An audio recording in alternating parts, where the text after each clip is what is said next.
कभी आपने महसूस किया है कि आप घर के बाहर से आते हैं, ऑफिस से घर आते हैं या कहीं भी बाहर से घर आते हैं और आपको घर में काफ़ी भारीपन सा महसूस होता है या खालीपन सा महसूस होता है या आपके आते ही घर वालों से बिना किसी बात के आपकी बहस होने लगती है और एक तो झगड़े में या बहस में कन्वर्ट हो जाती है। ऐसा क्यों होता है? ऐसा इसलिए होता है कि कई बार हम लोग बाहर से अपने साथ में नेगेटिविटी को कैरी करके लेकर आते हैं।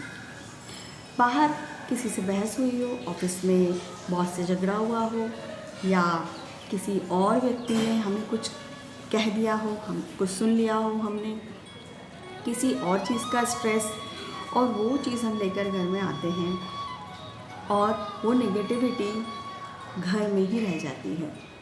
कई बार आपने देखा होगा कि लोग जो बाहर के जूते चप्पल हैं, बाहर जो पहनते हैं, वो पहन के घर में घूमते हैं, किचन में जाते हैं, लिविंग रूम में जाते हैं, बेडरूम में जाते हैं। बाहर की जो नेगेटिविटी है वो हमारे जूते चप्पलों में लग जाती है और वो हमारे घर में रह जाती है।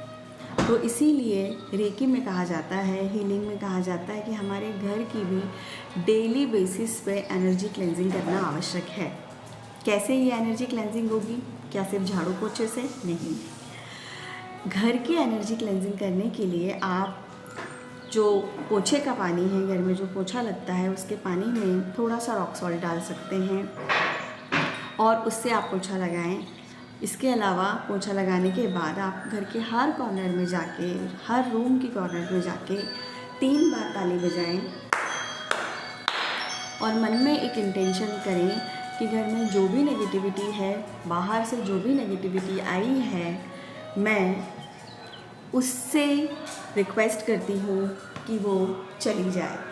और इस तरीके से जब आप घर का एनर्जी क्लेंजिंग करते हैं तो ये जो बात विवाद के झगड़े हैं, भारीपन है, खालीपन है, अच्छा नहीं लगना है, कई लोग कहते हैं मेरा तो घर आने का मन ही नहीं करता। ऐसा क्यों कहते हैं? तो ये सारी चीज़ें हम ठीक कर सकते हैं सिर्फ एक एनर्जी हीलिंग से। तो रेकी हीलिंग के बारे में और जानने के लिए आप मुझे फॉलो कीजिए। Thank you so much.